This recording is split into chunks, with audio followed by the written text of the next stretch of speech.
gue nggak nambang Bitcoin karena mesin gue itu kan pakai ini ya, VGA mining ya. Jadi VGA mining itu, Halo. oh siap, ini baru datang nih orangnya. Cie, lagi di miningnya. Ay, sorry. Telat. Kedengeran nggak kok? Itu pakai apa tuh? Itu pakai Apa apa tuh? tuh? Kok bisa warna-warni tuh belakangnya? Oh biasa, fan aja, fan Itu RGB. lampu yang warna-warni. Ya, fan RGB. Ketemu Oh, kalau RGB. kedengeran nggak kok? Supaya cakep ya. Kenapa? Suaranya kedengeran nggak? Suaranya agak ini ya, suaranya putus-putus ya. Internetnya kayak kurang bagus ya di situ ya. Bentar. Udah sih, wifi-nya udah bagus. Internet Kedengeran nggak? internet gue sih oke sih. Dari awal tadi nggak putus-putus, nih begitu lo masuk, suara lo agak putus-putus bro. Aman sih harusnya. Ini gua lancar kok. Lancar. Oke. Oh, Kedengeran? oke. Coba matiin dulu deh. Kita, Bukan. Halo? gimana? Ya, oke. Lanjut. Siap. Oke. Oke, so anyway kita mulai ya. Tadi gue lagi ini bro, gue lagi ngebahas Nah, gimana crypto mining di 2022 sama gimana nih crypto kok pasarnya lagi turun. Nah pertama ini kali ya kita bahas dulu soal crypto mining dulu lah ya di ya. 2022 ya. Siap. Nah, gimana nih crypto mining 2022 gimana nih kan ETH kan sekarang dia udah ada EIP 1559 udah jalan tuh. Gas fee yang di atas $30 kan udah di burn ya kan. Jadi Ya. penghasilannya miner katanya lebih sedikit. Nah, menurut lu gimana nih, bro? Tetap yang seperti gua sampaikan pertama ya bro ya, kalau untuk kita bicara tentang crypto mining, yang kita ngomongin tentang salah satunya ialah Ethereum, itu kan hanya part of aja ya pertama ya. Yang dimana sebenarnya kita miners ini mikirin gimana caranya kita lanjut ke dalam session-session selanjutnya. Artinya gini, misalnya kayak sekarang kan kalian udah tahu bahwa market ini dipengaruhi oleh halving Bitcoin awalnya. Ya. Jadi semua tuh kalau dibilang cycle is possible atau tidak gitu. Kayak misalnya sekarang kan kalau Bitcoin ibaratnya waktunya sekarang lagi koreksi mindset, artinya setiap 4 tahun ya. Kalau kemarin lastnya itu di 2018, nah sekarang berarti kemungkinan 2022 akan terjadi koreksi yang dimana nanti akan rally lagi kemungkinan di early 2024. Yang dimana 2024 akan terjadi halving selanjutnya.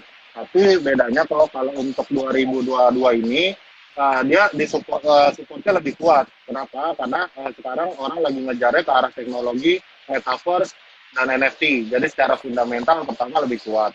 Yang kedua mungkin alasannya ya karena well di luar sana yang segi dari finance semuanya udah mulai masuk entry ke dunia kripto. Jadi 2022 ini koreksinya jelas, tapi pasti akan rally back. Itu sih analisa gua ya. Jadi kalau kita ngomongin tentang tentang mining ya gua rasa ya kita fokusnya lebih ke arah nambang koin yang akan potensial nanti untuk bisa mahal, kurang lebih gitu sih. Jadi gua sih nggak terlalu peduli dengan gas fee atau hasil mining yang turun, karena ya pertama juga udah ngerasain di awal nambang harganya cuma 14 juta, nah sekarang harga 50 jutaan, kenapa harus panik, kurang lebih gitu sih kalau menurut gue. Per sekarang berapa tuh ya? Per sekarang berapa sih? Sekarang gue lupa. Sekarang udah berapa tuh ya? Wah, gua nggak ngecek lagi. Biarin Iya, aja yang kalau. pasti sekarang kalau harga lagi begini gue juga nggak jual sih. sayang. Sayang lah, rugi Mending gue tunggu lah. tinggi lagi baru jual lagi Ya, nanti. ya nanti deh. ngomong kita juga udah lama ya nggak les bareng Bang. Udah lama Iya, banget. udah lama nggak live bareng. Dengar besok lu lagi ada acara apa, bro? Gue nggak ada yang seminar lah pertama yang dimana di situ kalau terakhir kemarin kurang lebih pesertanya 1.000 orang, tapi hybrid ya, webinar sama seminar gitu ya. Alhamdulillah responnya sekarang lebih positif, dan gue harap nanti gue bisa kasih insight ke teman-teman 2022 ini sebenarnya akan terjadi apa sih gitu. Jadi gue pengen detail akan jelasin di seminar itu kurang lebihnya. Ya, of course, tetap ya kalau dengan dasarnya gue juga dari crypto miner, visi misi gue dan Kotama semua sama, lebih ke arah edukasi dulu biar orang tuh aware gitu loh, jadi nggak ketinggalan nggak ketinggalan berita, nggak ketinggalan update zaman, ya itu sih tujuannya sama. Besok seminarnya di mana, bro? Cara daftarnya gimana? Seminarnya di Usman Ismail untuk offline, tapi buat yang di luar kota ya bisa join webinarnya. Daftarnya ya bisa aja klik story gua, klik feed gua, di situ udah gua kasih detail keterangannya. Ya memang dikit lagi sih, tinggal kuotanya nggak seberapa, kurang 30 atau 40 feed lagi lah gitu. Oke, oke, oke, oke, oke, oke, oke. Seat offline ya maksudnya ya? Feed offline. Karena kan offline Hmm. dibatasin kan pertama karena kita lagi pandemi. Kalau gue nyari aman, jadi dari kapasitas gue reduce 50% sampai 70%-nya aja. Gitu. Jadi Ya offline harus dikit, harus banyakin gitu memang. webinar. Iya. Oh iya, berarti besok seminar gede dong nih berarti ya. Sebenarnya gede, cuman orangnya kan di web ya, nggak datang gitu. Yang datang Kita orang lagi kita upload. bulan Januari pengen di Surabaya, seminar offline gimana nih caranya nih? Waduh, tinggal kita adain aja. Nanti kita kan Kotama tahu program gua, salah satunya gua akan touring seluruh Indonesia. Nanti Kotama juga akan bantu untuk, karena tujuannya sama-sama mengedukasi orang biar nggak terjebak di dalam kripto yang sifatnya scam, Ponzi, MLM yang sebenarnya yang sekarang ini merusak komunitas daripada cryptocurrency di Indonesia gitu. Jadi gua rasa nanti kita Hmm. tinggal atur jadwalnya, set rally pointnya, tinggal jalan aja sih. Ya, ya, ya, ya, I see, I see, I see. Oke, oke. So anyway, sekarang tuh lu lagi mining mining koin apa tuh bro di belakang bro? Kalau di belakang Ethereum. Kalau yang di belakang ini. Ethereum ya? Iya, Ethereum. Raven katanya tuh, Robot FNB. Gue juga lagi mikir apa perlu nih sekarang Ethereum gue konversi jadi Raven semua sekarang. Oh, gini, kalau Raven memang kan akan terjadi halving soon ya kok ya. Tapi yang harus para teman-teman tahu bahwa ketika halving terjadi itu bukan instan instan apa namanya instan market pump, tapi dia akan signifikan. Jadi bahasanya di situ kan fundamental halving kan ketika reward itu direduce. Kayak misalnya Bitcoin dari tadinya misalnya 12 atau 30 turun jadi 6 per blok.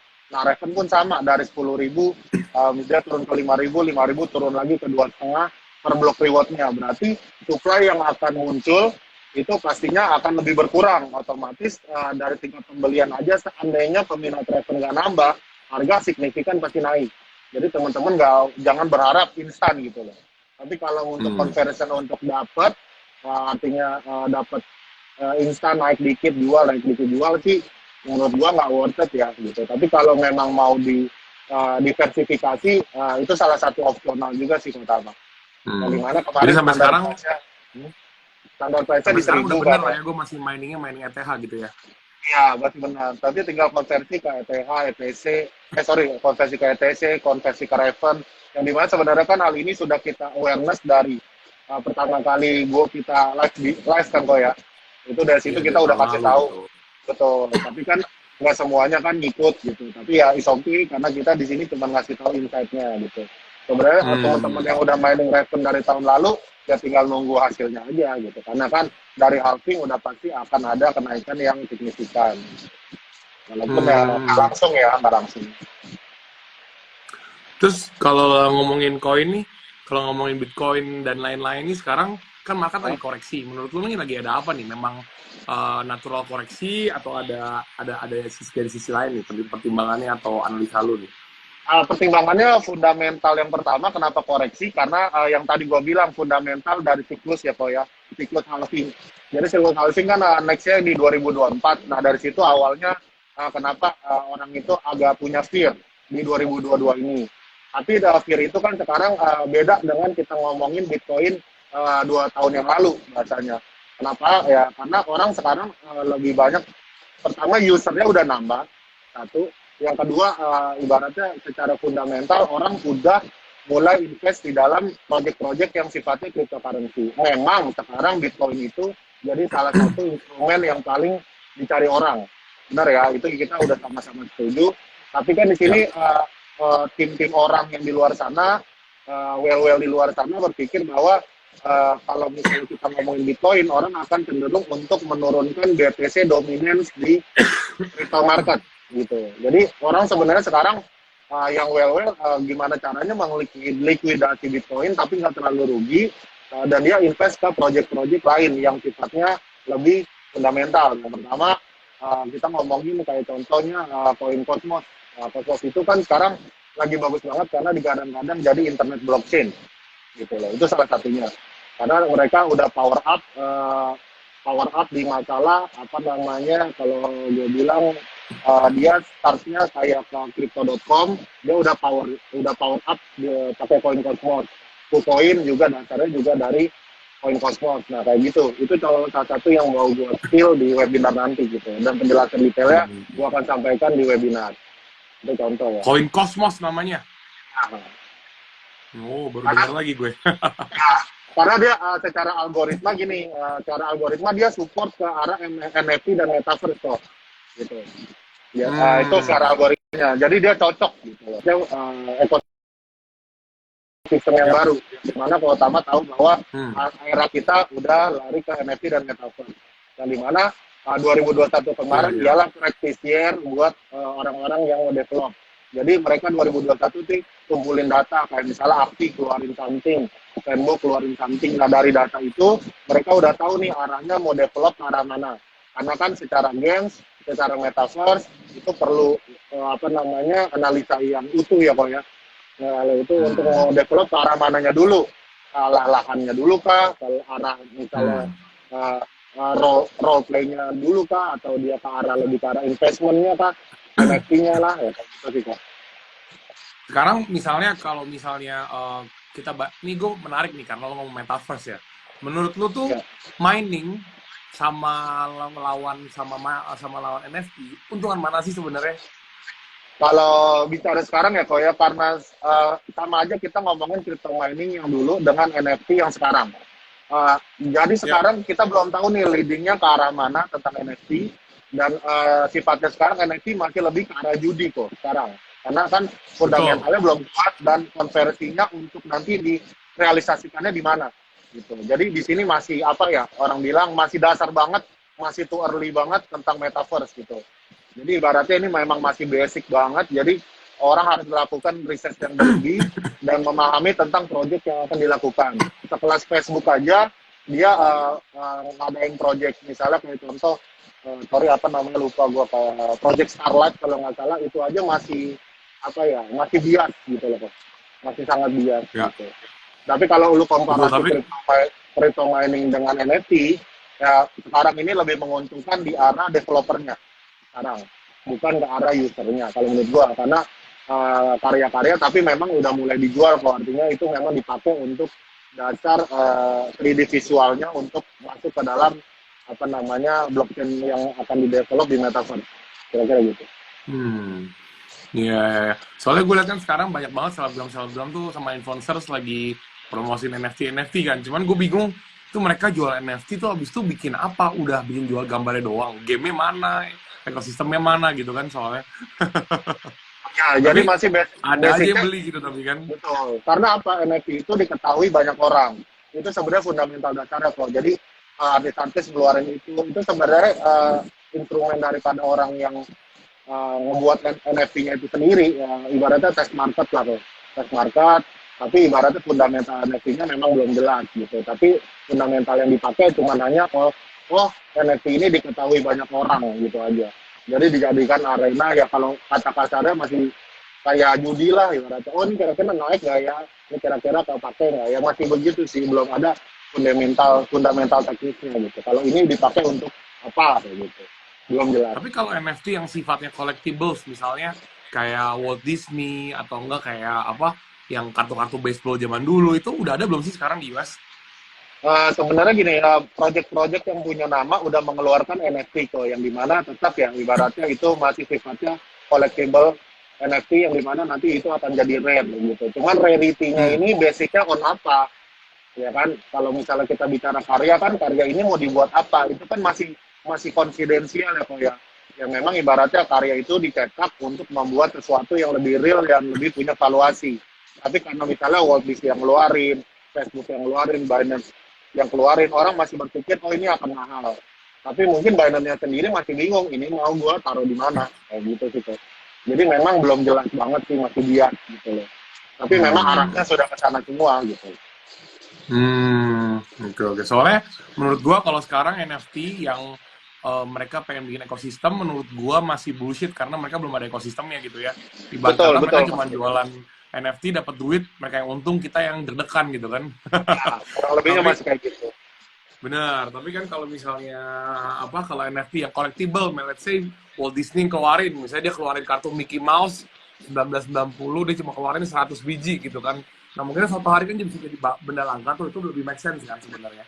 Ya, sama aja kalau kita ngomongin kartu baseball di Amerika kan. Itu kan harganya sampai ada yang ratusan ribu dolar, sampai puluhan ribu dolar. Itu sebenarnya kayak gitu sih kok prinsipnya. Sama kurang Iya. lebih gitu. Makanya orang masih mau investasi ke dalamnya karena rarity. Jadi bahasanya aspeknya memang seni. Kalau seni kan priceless, sorry, ibaratnya nggak ada harganya gitu. Kalau Ya, kita ya, ngomong ya. seni, makanya sekarang masih diterima sebagai aspek seni. Gitu. Oke. Anyway, ini kalau yang punya pertanyaan boleh ini ya, boleh nanya di question box ya. Ya, boleh. Nanyanya di question box. Jadi gue bisa bacain. Kalau enggak nih baca chat nih panjang banget soalnya. Terus tadi Ya. ada yang ngomong nih bahasa apaan sih, gue bingung gitu. Ini kita Hmm. lagi bahas tahun 2022 nih, mining tuh gimana, NFT gimana, kripto gimana gitu kan. Kripto kan kita lihat awal tahun ini kan lagi agak turun, tapi kan sebenarnya memang sudah di expect memang awal tahun ini mungkin ada koreksi karena mau ada halving di 2024. Cuman kan turunnya pun pasti nggak akan separah dulu karena zaman sekarang retail sudah mulai ngerti dan sudah mulai masuk ke dunia kripto. Bahkan bank-bank aja udah mulai promosi kripto dan bikin paket investasi dalam bentuk kripto juga gitu. Jadi sekarang kan udah mulai banyak dibuat orang gitu. Nah, cuma tinggal sekarang kita lihat nih halvingnya resistensinya sampai mana gitu. Jadi kita sebagai investor kita bisa lihat kira-kira yang mana. Nah, untuk tahu project-project yang bagus, kebetulan kan besok nih si Om Joko Kripto nih lagi ada mau bikin webinar sama offline seminar juga sebenarnya. Nanti lu daftarnya, lu lihat IG-nya, lu lihat IG story-nya, cara daftarnya gimana, nanti coba lu lihat. Terus nanti akhir bulan Januari rencana kita pengen bikin seminar juga di Surabaya offline. Nanti kita akan coba lihat bagaimana yang bagusnya ya. Seberapa Ya, besar, tempatnya kayak apa, atau kita cuman as simple as ngumpul-ngumpul di restoran doang, karena teman-teman gue banyak yang punya restoran di Surabaya soalnya kan, atau harus sampai gimana sih gitu kan kita bikinnya gitu.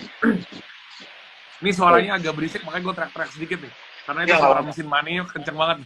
Itu berapa burit sih di belakang? Cuma 300 kok kalau di sini. 300 ya, di sini 300 rig ya. Nah, gua ajak jalan sedikit ya. Ini masih kosong, tinggal gua isi. Oke. Karena gua ke teman-teman mau lihat. Nah, ini biar nggak bete kok gua kasih lampu. Jadi kalau nongkrong di mining enak. Panas tapi bro. Panas. Tenang, airflow kan jalan terus. Tetap panas juga kan. Nih, ini ada pertanyaan nih. Kok mining dipajakin nggak? Gimana kok? Mining dipajakin nggak mining? Nah gini, kalau misalnya sekarang kan kalau saya bicara ketentuan ya kok ya memang belum ada regulasi khusus yang mengatur tentang crypto mining. Tapi kita sebagai bangsa Indonesia tahu bahwa apapun yang berupa penghasilan pasti kita harus laporkan. Gitu. Ya. Jadi kalau dibilang dipajakin ya konteksnya apapun penghasilannya, berapapun besarnya ya harus kalian laporkan. Gitu. Nah nanti pertanyaannya berarti apakah secara spesifik mining itu akan dipajakin? Nah itu kurang lebih kita itu nggak bisa ditanyakan ke gua karena kita harus dengar dari regulatornya langsung gitu. Tapi untuk sementara ini pasti ini kita lapor sebagai penghasilan atau gitu secara pajak. Kalau yang kemarin 0,03 PPA final itu belum ya? Belum keluar? Belum resmi kok. Belum resmi, itu kan cuma rancangan, cuma ibaratnya pengajuan yang dimana belum final di keputusannya. Karena nanti kan kita stepnya kan keluar bursa kripto pertama dulu di Indonesia. Nah dari situ baru mungkin jadi dasar untuk regulasi ke depannya. Itu menurut gue.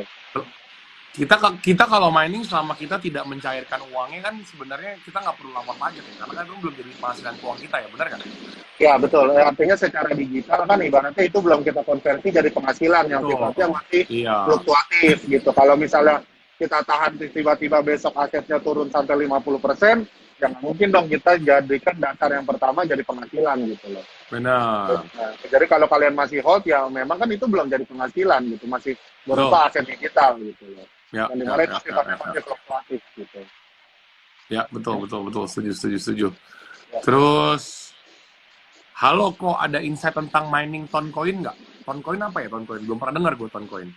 Nah, kalau gue Toncoin masih gue riset gitu ya, itu memang baru banget. Tapi gue sih masih berpikir, gue belum tahu ya, karena gue belum riset lebih jauh.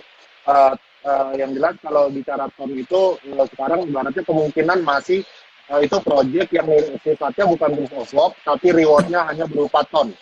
Jadi bisa aja misalnya Kotama bikin koin namanya Tama Coin misalnya. Tama Coin ini masih proof of stake, bukan proof of work misalnya. Misalnya. Tapi ini Ya, gue belum riset lebih lanjut. Jadi cuman Kotama pengen orang-orang tuh apa namanya nambang Koko pakai hash rate-nya buat untuk nambang Ethereum mungkin, tapi Koko payment-nya pakai Tama Coin gitu aja. Jadi diganti aja. Kalau menurut gue masih hmm, fundamentalnya masih itu, tapi untuk project tone-nya sendiri gue memang belum riset.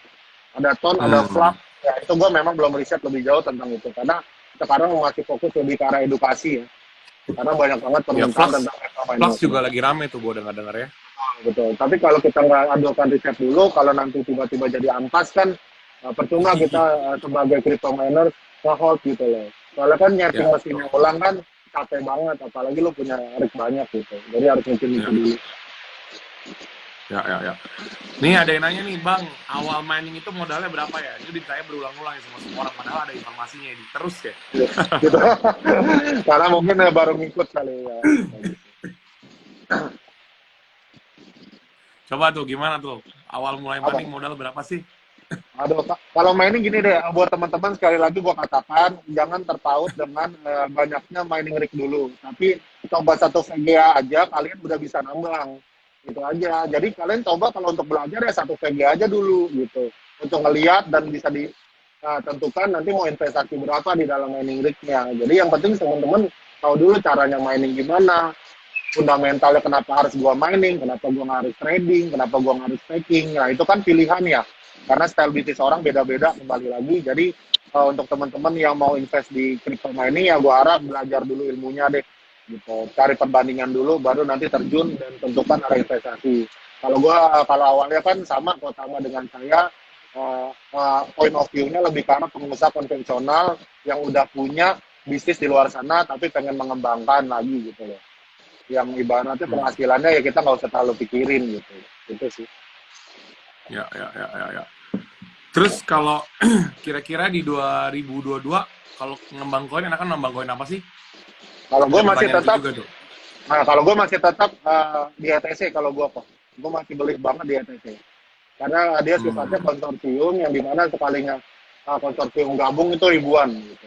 Misalnya Hmm. konsorsium 500 perusahaan, 1000 perusahaan, itu tiba-tiba dia sekalinya masuk langsung begitu. Karena owner daripada ETC adalah businessman, ibaratnya makanya gue beli gitu, cara dia berpikir gitu. Kalau gue masih Itu beli barusan dia. ada pertanyaan menarik tuh. Jika Indodax kena audit, apakah semua miner ketar-ketir? Nggak ada Oh hubungannya nggak, sebenarnya. oh ada hubungannya. Sebenarnya kan kalian di Indodax juga sudah KYC, ya kan? Iya. Ibarat sudah KYC, lu mau daftar di Indodax ya, lu kan harus masukin KTP, foto lu sama KTP lu. Jadi kan udah KYC ya, kenapa harus ketar-ketir gitu loh. Kan di Lagian situ kan access. kita miner kan nyambungnya juga sama mining pool, bukan sama Indodax. Indodax kan mereka kan cuman ini aja ya, exchange exchange Ya service access. apa exchanger doang kan untuk kriptonya kan. Iya betul, kenapa harus? Makanya ini kadang statement orang-orang kayak gini yang orang-orang memang barat skeptis ya kalau gue bilang. Ibaratnya ngapain? Pertanyaannya kan sekarang gue tanya, yang nanya tadi udah nambang belum? Udah main kripto belum? Gitu. Jadi kadang ya orang sibuk aja ke situ, bukan lebih ke arah nanya yang konsepnya lebih ke arah keilmuan ya, yang dimana nanti ilmunya bisa upgrade sendiri gitu. Ngapain? Oh lu panik ya? Ngapain orang gue biasa aja gitu. Ya kayak Koko emang panik, Ya, ngapain harus panik kan? Soalnya di Indodax kan udah ada KYC-nya juga. ya, jadi gini guys ceritanya nih kalau yang lebih detailnya ini ya. Suara gue mungkin lebih jelas. Mining itu kalian kan mendaftarkan alat mining kalian tuh ke mining pool. Jadi itu ke server untuk mining. Nah, kalian dibayar sama server untuk miningnya juga atas jasa validasi transaksi kalian di dalam network itu gitu kan. Jadi kalian di rewardnya itu. Nah, uangnya masuk mana? Uangnya masuk ke dalam walletnya kalian yang kalian daftarkan di dompet miningnya gitu apa. Nah, Iya. kalau ada hubungan dengan Indodax, Indodax itu adalah exchanger. Jadi tuh dia tuh kayak ini loh, kayak apa? Kayak tempat tempat tuker uang. Kalau di mall-mall tuh kalau mau beli dolar, lu mau beli yen, mau beli Australian dollar, atau mau beli apa yang mata uang lain lah, itu lu kalau di mall kan pasti ke tempat tukar mata uang tuh, ke falas. Nah, kalau Indodax itu tuh kayak falas dia, tapi dia untuk tukar-tukar mining gitu. Sorry, untuk Hmm. tukar-tukar kripto, mata Koin, uang koin. kripto, sorry. Jadi beda tuh, apa namanya, miner sama Indodax tuh nggak ada hubungannya. Nah, Indodax itu adalah apa untuk nukar mata mata uang cryptocurrency-nya. Nah, kalian itu di sana kalau mau daftar di Indodax itu kan kalian harus masukin KTP atau paspor waktu pas KYC. Nah, KYC itu apa sih artinya? KYC itu waktu pas lu daftar data-data custom, data-data diri lu udah ke dalam Indodax itu kan lu ada kasih KTP, ada kasih NPWP, kadang-kadang atau nggak kasih paspor deh kalau nggak salah. Nah itu tuh data lu tuh udah masuk ke pajak sebenarnya. Jadi lu nggak mungkin nggak bisa lapor pajak juga kalau misalnya lu udah terdaftar di Indodax gitu. Jadi sebenarnya nggak ada hubungannya. Dan Indodax pun di Indonesia mereka harus KYC dan mereka harus taat pajak karena mereka di Indonesia mereka boleh beroperasi gitu kan jadi exchanger. Mereka adalah apa namanya PT Badan Usaha Resmi yang diakui pemerintah dan diawasi juga oleh Bapepti ya bro ya. Betul. Jadi makanya kalau dibilang itu kalau misalnya ada yang nggak melakukan dan mentaati peraturan, jatuhnya ilegal exchanger gitu. Tapi kan Indodax itu resmi dan sertifikat ICO-nya juga udah skalanya internasional gitu loh. Jadi ibaratnya Ya, kalau ya. bicara standar ya standarnya udah bagus banget nih menurut gue gitu. Iya, oh, betul betul. Tuh ada pertanyaan katanya apa? Ini apa udah ini ya udah mau winter ya Om gitu katanya. Kalau bicara winter ya ibaratnya ya.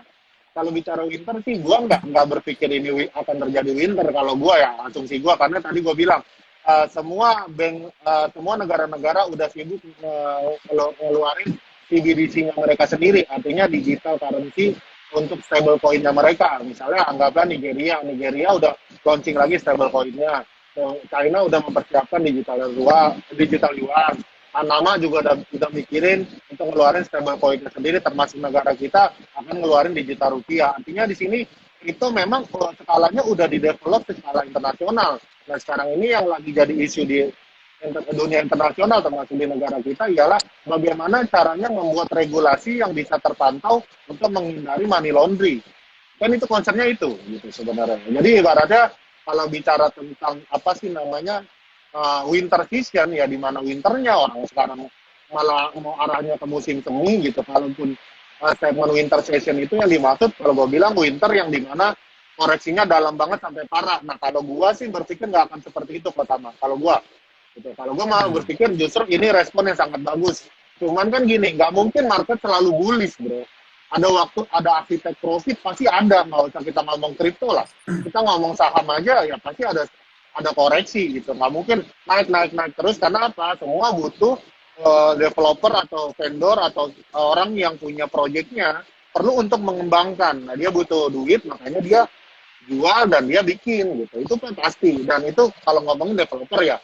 Tapi kalau kalian bukan developer, kalian aja misalnya yang udah beli koin, yang belinya pada saat early believers ya pasti kan dia perlu likuidasi ya, Bang ya. Artinya untuk Ya. ya pasti keuntungan yang dimana nanti mereka akan putar lagi kembali di kripto. Nah kurang lebih ya Hmm. kalau dibilang itu, nah cuman tetap isu pemicunya ialah yang tadi gue bilang udah sampaikan karena setiap 4 tahun sekali pasti terjadi koreksi yang cukup signifikan gitu karena bersiapan untuk rilis yang selanjutnya gitu. Karena yang Hmm. dimana kalau kita rata-ratakan ya tetap grafiknya tetap aman gitu loh. Makanya sekarang Ya, ya. di 2022 ini orang akan lebih ke arah altcoin karena Bitcoin akan pasti terjadi koreksi gitu.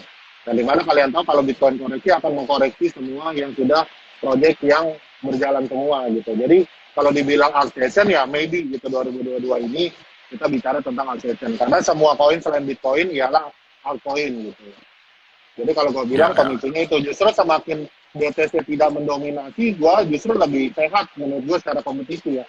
Karena kan kalian tahu bahwa BTC itu ibaratnya kita nggak tahu siapa yang punya gitu. Untuk proyek-proyek ke depannya itu cuma hanya di orang lagi misalnya El Salvador memakai Bitcoin sebagai dasar pengganti US dollar. Nah itu aja. Ya. Jadi fundamentalnya tidak ada dari developernya itu sendiri. Gitu.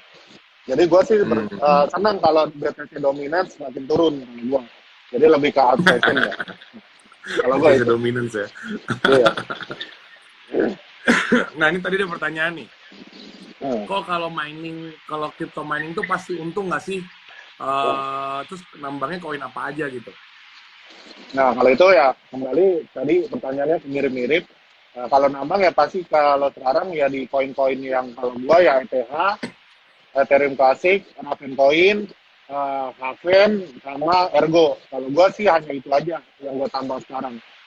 Yang sisanya yang lain masih tetap dalam proses analisis ya kok ya. Karena gua kalau mesin latih sehari aja kan udah tahu kan Ya. berapa lossnya gitu. Jadi ibaratnya harus benar-benar dipikirin dulu gitu. Tapi kalau pertanyaannya mining itu untung nggak ya kalau gue bilang bicara pasti itu tidak ada yang pasti di dunia kripto.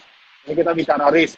Tapi kalau gue bilang untung ya konteks untungnya bagaimana? Ketika lo dapat koin langsung dijual ya pasti untung. Tapi jumlah keuntungannya akan sangat berbeda gitu ketika lo lakukan hold.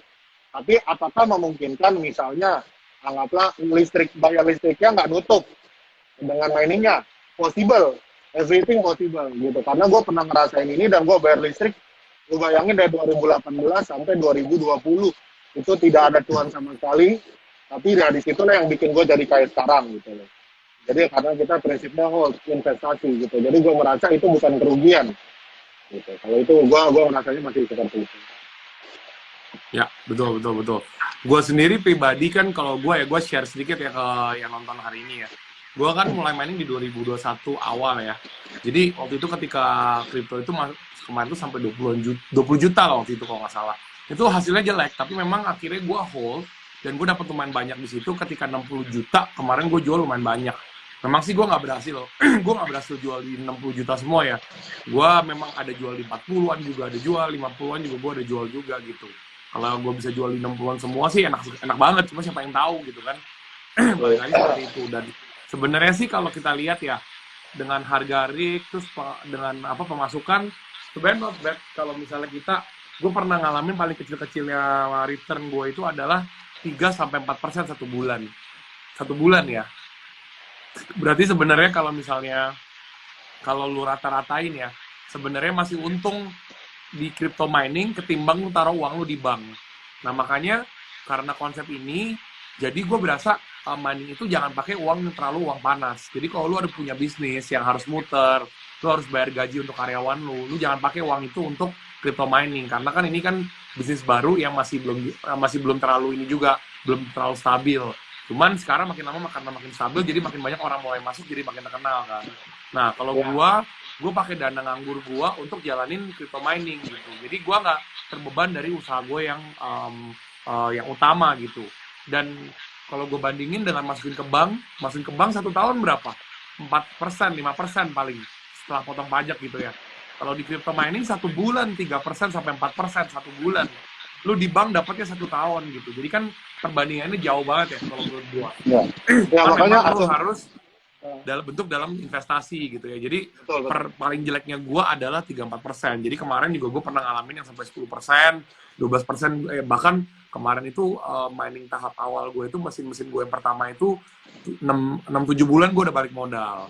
Kalau gue in case of gue gitu. Karena ya itu kemarin si Joko Crypto apa namanya si Om Joko Crypto ajarin gue hold dulu nanti sampai udah tinggian dijual. Nah kemarin akhirnya gue lakuin dan bener tuh akhirnya gue bisa jual lumayan di harga tinggi terus jadi gue untungnya lebih cepat juga gitu lebih banyak cuma memang apa namanya ya lu deg-degan berapa bulan gitu tapi memang lu kalau jadi crypto miner itu apa ya psikologi mental lu tuh berbeda cara lu berbisnis tuh jadi beda lah karena lu harus apa ya lu harus mikir ke depan gimana caranya lu mau ini apa namanya lu mau apa lu mau take position terus udah gitu lu nggak bisa pikir sebagai trader. Kalau misalnya lu trader koin biasa, kan lu beli jual ambil spreadnya. Kalau misalnya lu miner tuh, lu take position lumayan panjang, jadi lu harus lihat kira-kira kapan ini bisa naik gitu. Dan kalau memang terlalu rendah, lu harus punya keberanian untuk tidak menjual gitu. Kalau crypto mining tuh beda lah, gameplaynya beda banget sama lu kalau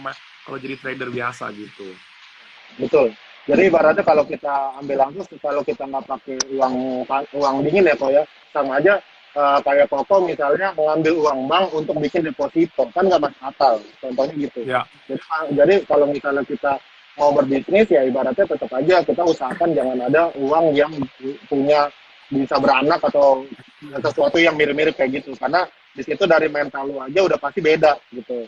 Lu dapat uang Ya. minjem sama uang yang ibaratnya lu dapat yang memang lagi nggak lu pakai gitu. Makanya tadi gue bilang ketika kita melakukan salah satu investasi di kripto ya harus pakai emang uang-uang yang benar-benar nggak dipakai. Jadi di situ Ya. mental lu untuk hold, karena karena asumsi kripto itu sederhana, lu investasi untuk hold sebenarnya ya gitu, bukan ibaratnya lu play kripto untuk cari nafkah gitu. Kalau menurut gue sih begitu kalau gua. Ya. Nah terus kalau kita bicara tentang apa namanya 2022 ini ya mungkin Kopi udah tahu 2021 market emas itu terlikuidasi dan banyak investor-investor dari market gold tadi udah pindah ke kripto, yang dimana udah banyak newsnya, kalian bisa cek di internet, dan kemungkinan 2022 ini akan lebih secara masif. Sebenarnya kan konsepnya kalau bicara uang yang kita pakai sekarang dengan uang kripto sebenarnya 11-12 nih kok sebenarnya kalau dipikir-pikir harus ada kolateralnya gitu. Kalau kurang lebih ya memang kalau kripto tidak ada kolateralnya, tapi bicaranya tentang ibaratnya jaminan kapital yang ada di dalam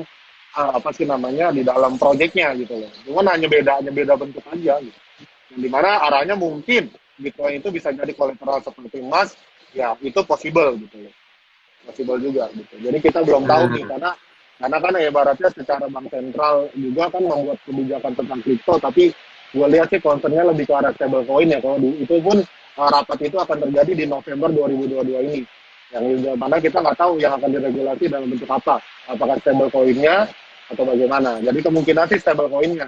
Karena apa? Dari arahnya kita udah lihat bahwa negara-negara lagi bikin CBDC-nya dia sendiri untuk stablecoin-nya Ya. sendiri. Ya mungkin secara masif ini akan diregulate. Itu bisa jadi. Jadi di sini arahnya kita memang belum tahu. Oke. Terus nih ada pertanyaan lagi nih satu nih. Ini gue juga Ya. jujur penasaran ya. Makin banyak orang tahu soalnya. Gimana sih mainin pakai USB itu kan murah tuh. Lagi banyak promosi juga tuh yang jual-jualin di Indonesia kan. Nah, jadi gini, Pertama itu kalau nggak salah, gua itu namanya mining coin salah satunya Monero ya. Monero itu kan kalau nggak salah itu buat Monero algoritmanya, yang dimana sebenarnya itu sama aja kayak lu nambang pakai prosesor gitu. Jadi kalau algoritmanya Monero kan dia pakainya prosesor tuh, pakai AMD Ryzen. Nah mungkin ini salah satunya USB juga sama kayak gitu. Tapi teman-teman jangan terus sampai salah gitu. MHS itu satuannya memang sama-sama pakai MHS atau HS. Nah ini harus diperhatiin. Kadang kalau misalnya lu asumsikan orang promonya pakai MHS, lu nggak bisa jadikan dasar lu ngitung kayak seperti lu ngitung algoritma Ethereum. Ethereum kan sama-sama MHS nih, ya kan 90 misalnya 90 MHS itu sama aja dengan VGA misalnya 30-90 misalnya. Ya misalnya anggaplah lu nemukan di alat-alat khusus yang namanya sama nih hasilnya, oh dia 90 MHS. 90 MHS itu belum tentu sama dengan 90 MHS-nya Ethereum. Bisa aja 90 MHS-nya di koin lain, sama aja satuannya kayak Ergo ya kok ya. Ergo itu Ya. MHS-nya lebih besar gitu. Kayak misalnya satu VG aja bisa 50 MHS. Cuman 50 MHS-nya tidak bisa dihitung dengan kayak Ethereum. Lu harus hitung pakai kalkulatornya Ergo. Gitu. Jadi patokannya jangan MHS-nya, tapi kalkulasi berdasarkan koin apa yang ditambang, lalu lu bikin kalkulasinya gitu. Jadi ibaratnya ini kadang orang salah asumsi, oh ini cepet, gua kalau ngitung nih 2 bulan balik modal, 3 bulan balik modal, itu belum tentu kok gitu. Jadi makanya gue bilang kalau mining yang sesungguhnya memang iya sih ibaratnya kalau pakai prosesor lu juga bisa mining, tapi kan algoritmanya algoritma apa dulu. Nah nanti bicara worth atau enggak tergantung koin itu punya prospek jangka panjang enggak. Kayak misalnya Kotama bisa aja bikin proof of work nih, misalnya Kotama bikin proof of work, satu VGA bisa Koko bikin 100 MHS, bisa aja. Tapi kan harga nilainya Kotama belum tentu, koin ini belum tentu sama dengan Ethereum, kan begitu. Jadi Iya, kalau betul. dihitung-hitung nanti perbandingannya juga menyesuaikan lagi gitu. Kadang teman-teman Betul. miner tuh kena triknya di sini gitu, karena minim pengetahuan tentang apa namanya kecepatan VGA, cara ngitungnya, nah belum ada. Makanya gue bikin seminar ini biar teman-teman tahu kalau ada tuh ternyata algoritma itu beda-beda setiap poinnya gitu. Dan kayak misalnya Perbandingan kita harganya memang lumayan ini ya, lumayan jauh ya. Apa lumayan namanya jauh. dibandingin alat mining yang biasa yang kita punya ya. Ya, Soalnya paling hanya puluhan juta kecil doang gitu ya, kalau gue liatin ya. Makanya kayak Iya, orang jadi banyak yang tergoda tuh sama iklan-iklannya kalau gue lihat. iya. I see. Terus, guys, ada mau pertanyaan apa lagi nih? Crypto Kara Winter ini udah dijawab tadi ya, nggak usah dijawab lagi ya. Apalagi nih yang mau pertanyaan nih, kita lihat nih. Lebih baik mining ETH atau BTC? ETH. Nah, bener ya. Iya. Kayaknya kalau untuk VGA mining, nggak cocok ya mining BTC ya, rewardnya terlalu kecil ya. Ya, ya, ya. Beda algoritma kok. Tepatnya beda algoritma. Jadi kalau VGA buat nambang Bitcoin yang nggak ada hasilnya. Jatuhnya. Iya, Karena dia betul, pakai betul, ASIC betul. miner kan. Iya nih, gue belum ngecek nih, ETH kan lagi turun nih, difficulty-nya turun nggak ya kira-kira? Harus turun. Kemarin gua cek sempat 10,9. Nggak tahu sekarang berapa. Apa naik lagi atau turun lagi. Oh ya, 19, 0,9. Ah, enggak. 10,9 pernah. 10,9 peta kalau nggak salah. Kan awalnya Emang, 12 koma berapa, terus turun ya, ya, lagi, ya, terus ya. dia naik lagi apa enggak, gua nggak ngecek lagi. Oh, kalau turun lumayan dong, alhamdulillah, koin gue dapetnya lebih banyak. Ya, kurang lebih gitu. Boleh lah turun 6 bulan dulu, gue tambangin banyak dulu, ntar biar gue jual lagi. Karena ya kita siap-siap fase ketiga lah ya, kalau kalau prediksi gue sih Ethereum memang akses POS ya itu bisa sampai 10.000 US ke atas sih, gue yakin banget minimal Kalau itu. udah POS ya. Iya. Dan syukur-syukur nggak POS dulu karena kita nambang puas-puasin dulu gitu. Tapi yang Tapi tadi kalau gue dia pernah POS share, bukannya nanti, kalau POS bukannya nanti dia bakal split ya, bakal ada yang 2.0 sama ETH yang lama ya, ntar orang-orang dari ETH lama pindah ke yang baru. oh nggak gitu sistemnya. Jadi kalau Oh, bicara ETH 2.0 ibaratnya nanti POS yang akan menggantikan keseluruhan whole system daripada POW gitu. Tapi ya tadi gua kemarin gua pernah apa namanya bahas itu video lengkapnya mungkin bisa cek di Sarjana Kripto itu semua gua udah bahas tentang fundamental 2.0 possible or not. Nah di situ gua udah kasih analisanya.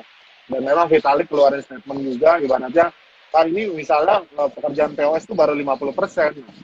Kan question mark jadinya kalau lu selama 6 tahun ini cuma 5%, 50%.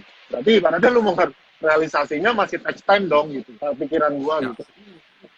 Ya nggak pernah gua update di Hmm. story gua juga. Jadi ibaratnya Ya, ya, masih full analisa kok, kita nggak bisa nebak-nebak. Tapi kalau secara global, ya crypto mining tetap ada pasarnya. Tetap always ada. hmm. Ya.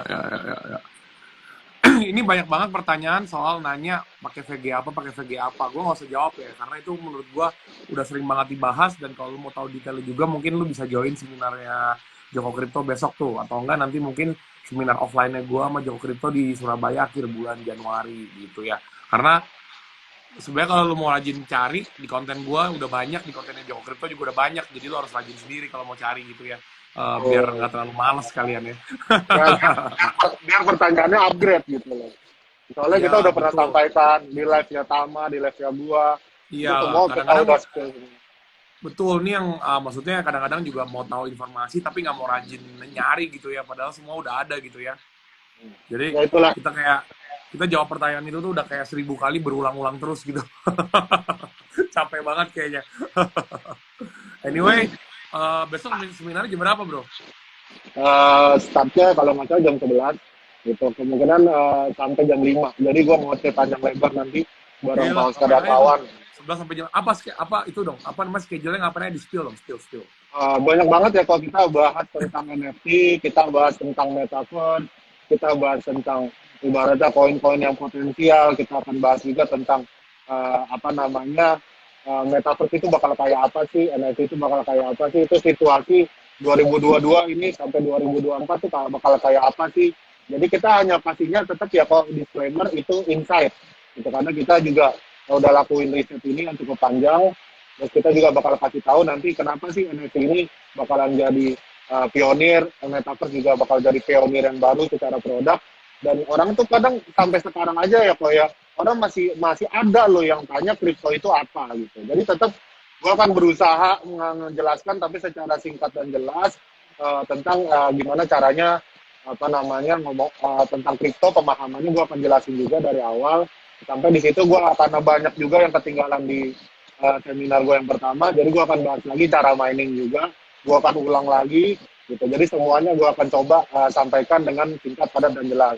Oh juga habis daripada itu gue juga nggak tinggalin, mereka akan masuk ke komunitas internal gue, di situ gue akan ajarin dan edukasi gue jaga sampai mereka benar-benar bisa jadi crypto miner yang benar. Of course, update Hmm. informasi tetap akan harus gue sampaikan itu. Oh, Tuh mantap, mantap, mantap.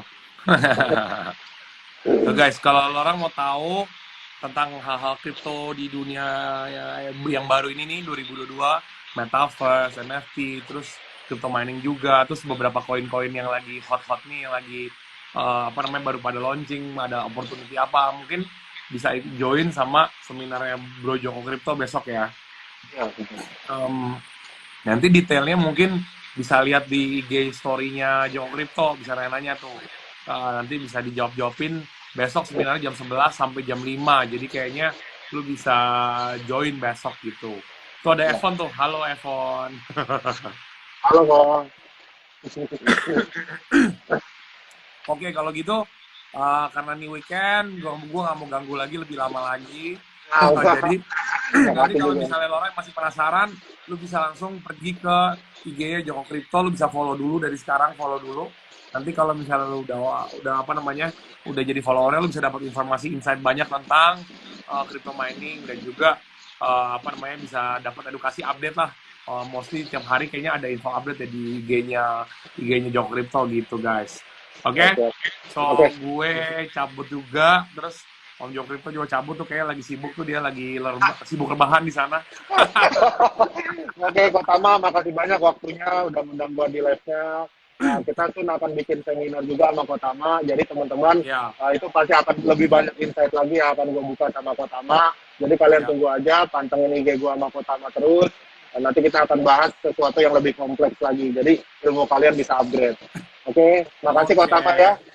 Thank you, bro. Thank you Good luck ya semuanya. besok ya seminarnya ya. Ya, oke. Bye-bye Thank you. semua. Bye-bye. Yo.